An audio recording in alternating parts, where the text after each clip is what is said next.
I still remember the moment my whole world fell apart. It was supposed to be the happiest day of my life. The house was decorated with lights, relatives filled the room, and I was dressed like a bride-to-be. But instead of smiles, I was met with whispers. My own siblings had poisoned the air with their lies. In a single moment, everything I had dreamed of collapsed right in front of me. The man I thought would stand by me turned away, and the crowd that was supposed to celebrate me only stared in silence. That was the day I learned a bitter truth.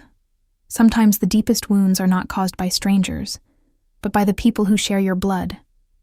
And this is how it all began. My story did not begin on the day of the engagement. That day was only the breaking point. The truth is, the cracks in my family had been there for years, hidden beneath fake smiles and polite greetings. From the outside, people believed we were a normal family. We lived under one roof. We attended events together, and we shared meals at the same table. But behind closed doors, I was never treated as an equal. I am the middle child, with one elder brother and one younger sister. My parents were never harsh, but they were blind. They thought that because they provided food, clothes, and shelter, everything else would fall into place.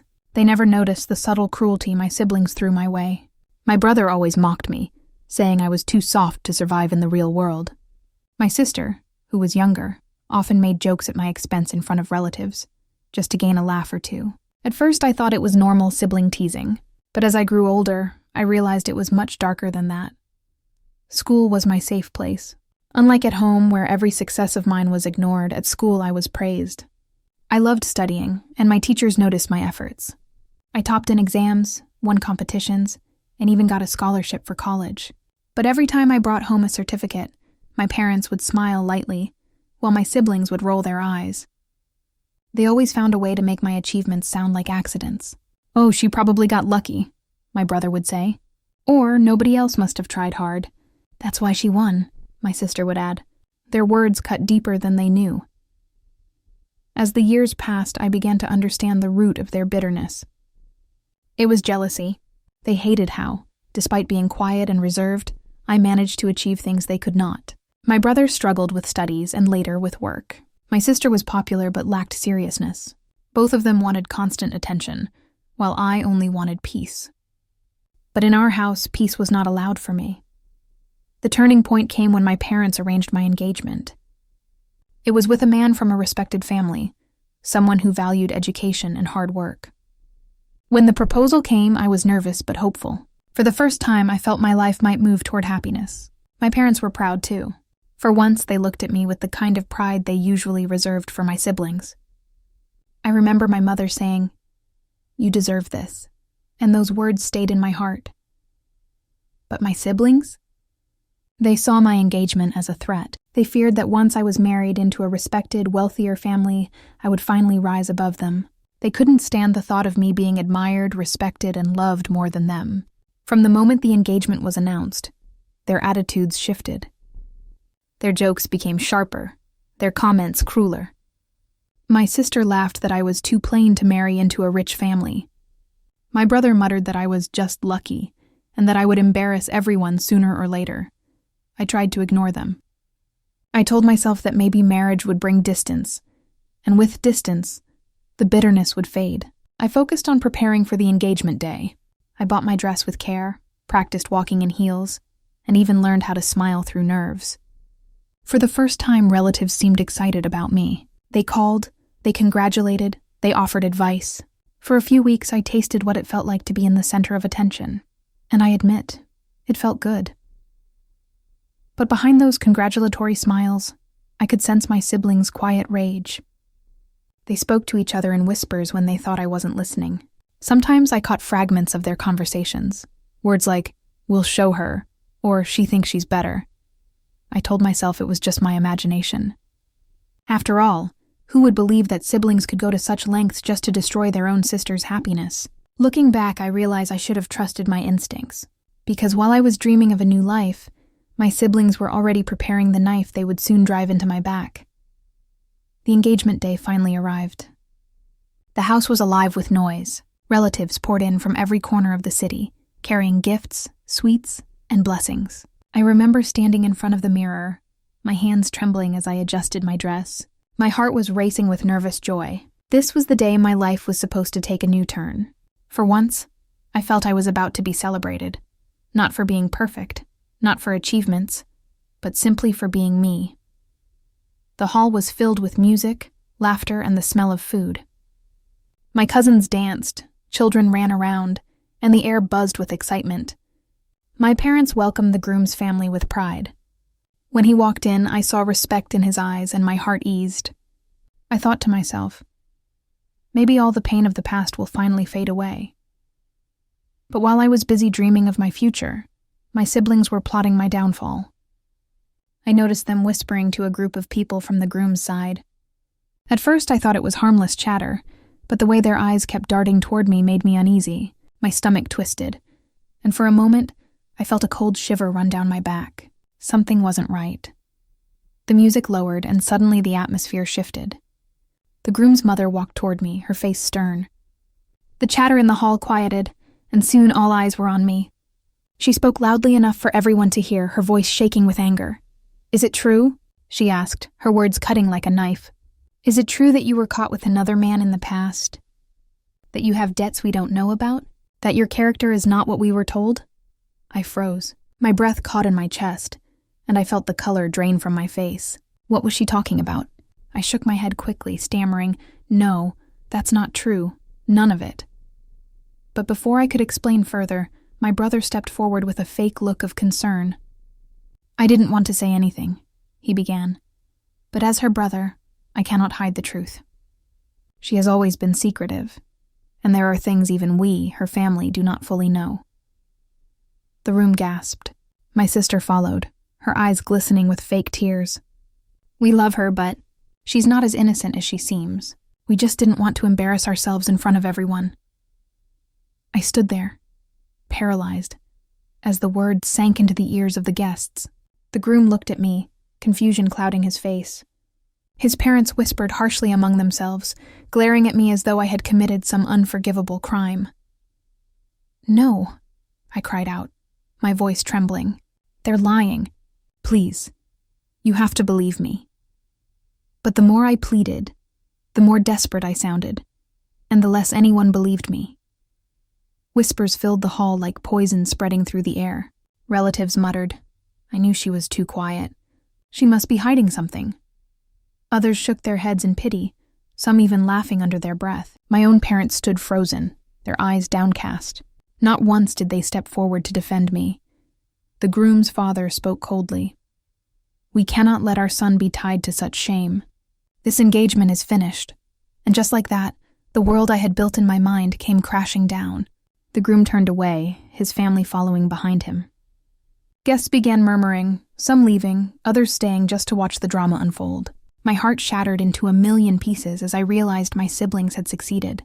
They had destroyed me, not in private, but in the most public way possible, on the day that was meant to be my new beginning. Tears blurred my vision, but I could still see the smirks on my brothers' and sisters' faces. Hidden behind fake expressions of sorrow, they were satisfied. They had wanted me humiliated, and they got exactly what they wanted. I ran to my room, closed the door, and collapsed on the floor. The sounds of laughter and gossip still echoed outside. My dress, once a symbol of joy, now felt like a costume for a cruel play I had been forced into. That night, I understood what true betrayal meant. It wasn't just about lies or rumors. It was about standing in a room full of people you once trusted and realizing you were completely, utterly alone. The next morning, the house was silent. But it wasn't the kind of silence that brings peace. It was heavy, choking, filled with shame that wasn't mine to carry. I walked downstairs, my eyes swollen from crying all night. My parents sat at the table, their faces stiff. I thought maybe they would comfort me. Maybe they would tell me they believed me. But instead, my father's words pierced through me like a blade. "You humiliated us," he said coldly. "Do you know how hard it is to show our faces to relatives now? Do you understand what you've done to this family?" I couldn't breathe. My voice cracked as I whispered, "But I didn't do anything wrong. It was all lies. You know me, you raised me. Don't you trust me?" But my mother looked away, her hands shaking as she served tea. "People don't lie without reason," she muttered. "If they said those things, Maybe there is some truth to them. Her words burned. I wanted to scream, to shake them and make them see the truth. But I realized they had already made their choice. They had chosen to believe the whispers, the rumors, the lies, over me, their own daughter. As the days passed, the whispers grew louder. Neighbors began avoiding me. Some relatives stopped visiting altogether, while others came only to gawk at the fallen girl. My phone was filled with unanswered messages. Friends who once laughed with me now sent curt replies or ignored me completely. And my siblings?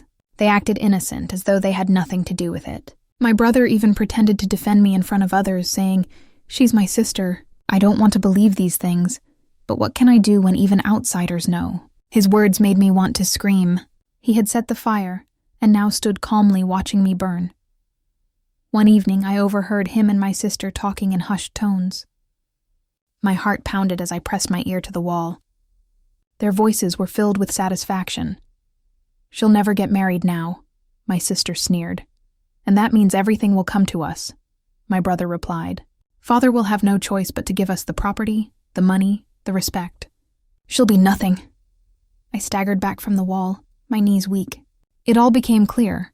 Their hatred, their schemes, the way they had destroyed my engagement.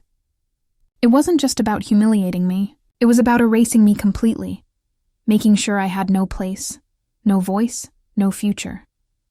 The realization broke something inside me. I stopped eating with the family. I stopped sitting in the living room, stopped trying to explain myself. I became a shadow in my own house, moving quietly, existing only in corners where no one could see me. My room became my prison. The walls knew my tears. My pillow soaked up my cries. Some nights I stared out the window and wondered if life would ever change.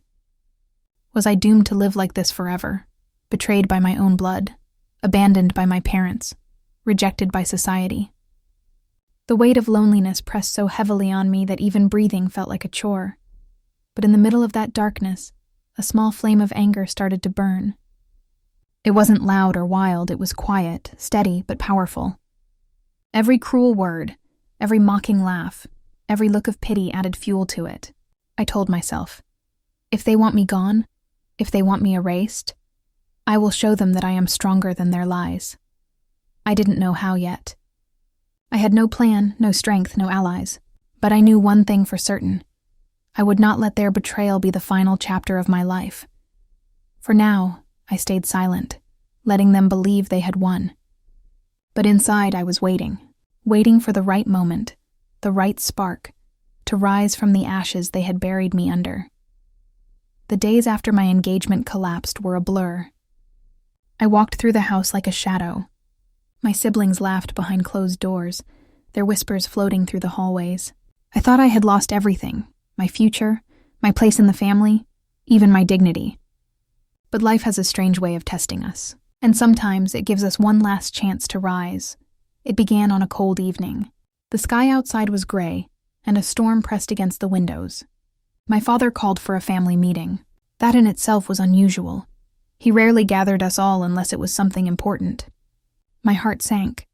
I was sure this was another chance for my siblings to corner me, to make me look like a failure once more. We gathered in the living room. The lights were dim, the air heavy. The only sound was the clock ticking on the wall, each second stretching into eternity. My father sat in his chair, stern and silent, while my mother avoided my eyes. My siblings lounged on the sofas with smug expressions, whispering to each other. When my father finally spoke, his voice was low but commanding. "I've called you all here because it is time to talk about the future of this family." The room fell silent. Even my siblings straightened up. Future meant money, property, inheritance, everything they had been scheming for. My chest tightened. I wanted to disappear. I already knew how this would end. Of course my siblings would get everything. They had always been the favorites, the shining stars. I was the shadow. Father continued. "I've written my will." The words sent a chill down my spine. I looked at the floor, bracing myself for the humiliation I was about to hear. He cleared his throat, each word echoing like a hammer strike. "All of you, each one of my children, will share equally." For a moment I couldn't breathe. I thought I had heard wrong. My head shot up, eyes wide. Did he just say equally? The silence that followed was piercing. My siblings froze. Their smug smiles cracked. One of them dropped the glass of water he was holding. It shattered on the floor, the sound sharp against the heavy quiet. What? My eldest brother finally stammered. His voice shook. This has to be a mistake. Another sibling snapped. She doesn't deserve anything. She's already ruined her own engagement. Why should she ruin the family wealth too? Their words stabbed at me, but for the first time they didn't cut deep. Instead, I saw the panic in their eyes. Their plan, the one they had spent years building, was crumbling in front of them. My father's gaze hardened. Enough, the word sliced through the air. I know what's been happening in this house. I may have stayed silent, but I am not blind. The room went still again. The clock ticked louder, as if marking the rhythm of our racing hearts. My siblings shifted uncomfortably, but I stayed frozen, my breath caught in my throat. You will all receive equal shares, Father said firmly. That is final, and anyone who dares to divide this family further will face consequences. For the first time in years, I saw fear on my siblings' faces. Their whispers had vanished.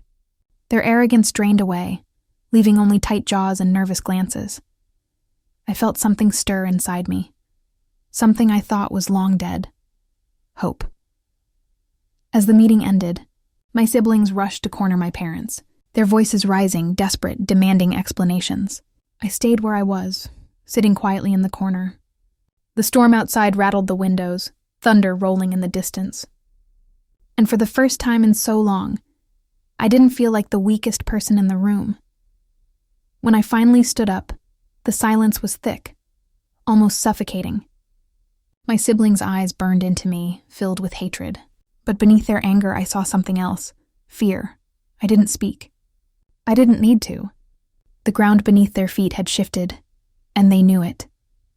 That night, as I lay in bed, I replayed my father's words again and again. Equally. Such a simple word, yet it was enough to change everything. My siblings would not stop. I knew them too well. They would claw, bite, and tear at me until they got what they wanted. But now, for the first time, I had a weapon. And deep inside, beneath the scars of betrayal, a quiet strength began to bloom. The game wasn't over. It was only beginning. The days after the inheritance meeting were tense. My siblings walked around the house like restless wolves, circling, whispering, snapping at each other. Their eyes burned with resentment every time they looked at me. They had planned to erase me, and suddenly, I was standing in their way. At first, they tried the usual tricks. Rumors, whispers, lies. They spread stories in the neighborhood about my failed engagement, about how I was a shame to the family. Neighbors began to look at me differently, their pitying stares like knives. My siblings smiled in the background, thinking they were winning. But this time, I didn't break. I watched. I listened. And quietly, I began to gather pieces of the truth. Late at night, when the house was silent except for the ticking of the hallway clock, I searched. I found documents hidden in drawers, papers that revealed debts my siblings had tried to bury, loans they had taken under the family name, and even accounts where they had siphoned money. Every page was another crack in their mask. During the day, I listened. Their careless words, spoken too loudly when they thought I was gone, became evidence.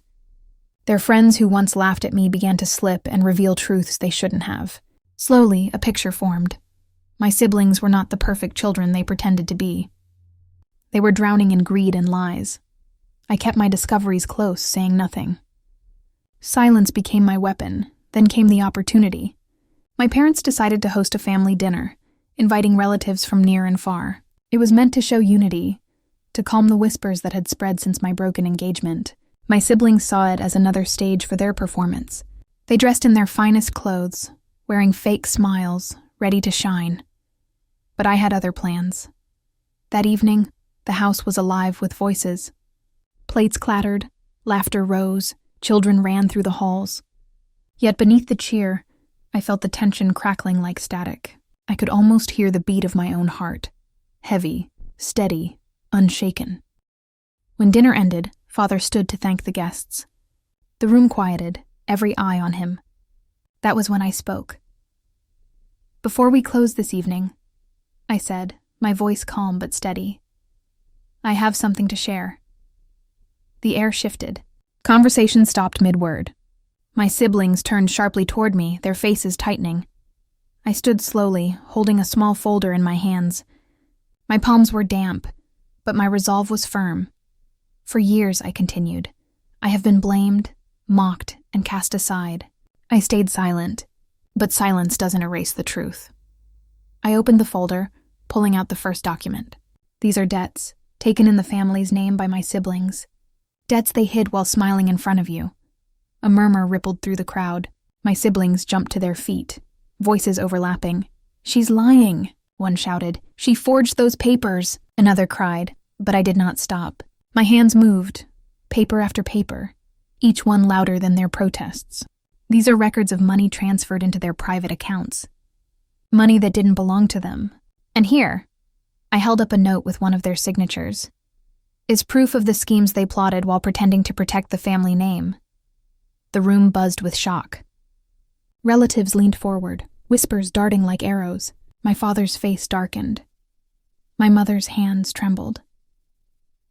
The silence that followed was deafening, broken only by the ticking clock on the wall. My siblings, red-faced and cornered, scrambled for words, but nothing came out. Finally, I lowered the folder. My voice was quiet, almost soft, but it carried. "For years you told me I was nothing. You tried to erase me. But the truth cannot be erased. Tonight, everyone sees you for what you really are." My siblings froze, their eyes darting from one relative to another. The walls they had built around themselves cracked under the weight of evidence. A relative stood and shook his head in disappointment. Another whispered, "Shameful." The voices grew, a tide of judgment my siblings could not stop. My father rose, his voice heavy with rage. "Is this true?" The silence that followed was unbearable. My siblings' mouths opened, but no words came. Their lies had finally betrayed them. When father slammed his hand against the table, the sound echoed like thunder. "Enough! You have disgraced this family!" the room erupted. Relatives muttered, some openly scolding, others turning away in disgust. My siblings shrank under their gaze, their faces pale, their eyes wide, and I simply stood there, breathing slowly, my heart steady. The revenge I had dreamed of wasn't fiery or violent. It was calm, deliberate, unstoppable. That night, the people who had once humiliated me were stripped of their pride. Their masks fell away, leaving nothing but the truth. And though I didn't shout, though I didn't strike, I won. The night after my siblings were exposed felt strangely quiet. The house, once filled with their laughter and cruel whispers, now carried only a heavy stillness. I walked through the hallway, my footsteps echoing faintly on the tiles. For years I had been the silent one, the shadow. Now, they were the ones who avoided every gaze. My siblings tried, of course. The very next morning they rushed to my parents, voices desperate, begging for forgiveness. Their words tumbled over each other, excuses wrapped in false tears. But my father's eyes were cold, and my mother's lips pressed into a thin, trembling line. The trust that had once blinded them was gone. In the days that followed, relatives called one after another. Some offered me quiet support, voices lowered as though the walls might still betray us. Others spoke openly, praising the courage it had taken to finally reveal the truth. My siblings, once adored, now carried the weight of shame wherever they went. Neighbors no longer greeted them with smiles. Invitations stopped arriving. The world that had once clapped for their performances now turned its back. I noticed the change in small details. The cousin who always ran to my sister now turned away. The uncle who boasted about my brothers suddenly avoided their names. Even the air seemed different at gatherings. Conversations halted when my siblings entered, replaced by uncomfortable silence. My father made his decision soon after. He called us all together once again. The tension in the room was sharp, like glass about to shatter. My siblings' eyes darted nervously, searching for some last thread of control. Father's voice was firm. "The will stands as it is. Equal shares. But understand this, trust cannot be written on paper. You lost it the moment you tried to destroy your own blood."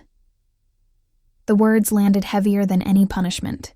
My siblings bowed their heads, their silence louder than protests. For once, they had no clever replies, no sharp tongues. They sat small, diminished, their pride stripped away. As for me, I didn't gloat. I didn't need to. Their downfall was not about triumph for me. It was about balance. For the first time in years, the scales had finally shifted, and the truth stood bare. Still, a part of me ached. Revenge brought justice, but it did not erase the scars. I would never forget the night my engagement collapsed. The whispers that tore through my soul. The silence of the parents who should have defended me. Those wounds would always remain, hidden beneath my skin. But I also learned something. The strength I thought I never had was always there, waiting. It revealed itself not in anger, not in shouting, but in patience and silence. It was the silence that broke theirs. The truth that stripped away their lies. As weeks passed, I walked with my head a little higher. The same neighbors who once pitied me now greeted me with respect. Relatives who had once ignored me now sought me out, their words softer, kinder. I accepted it, but I did not forget how quickly admiration can turn to scorn. And my siblings? They lingered in the background, their presence like shadows that had lost their shape.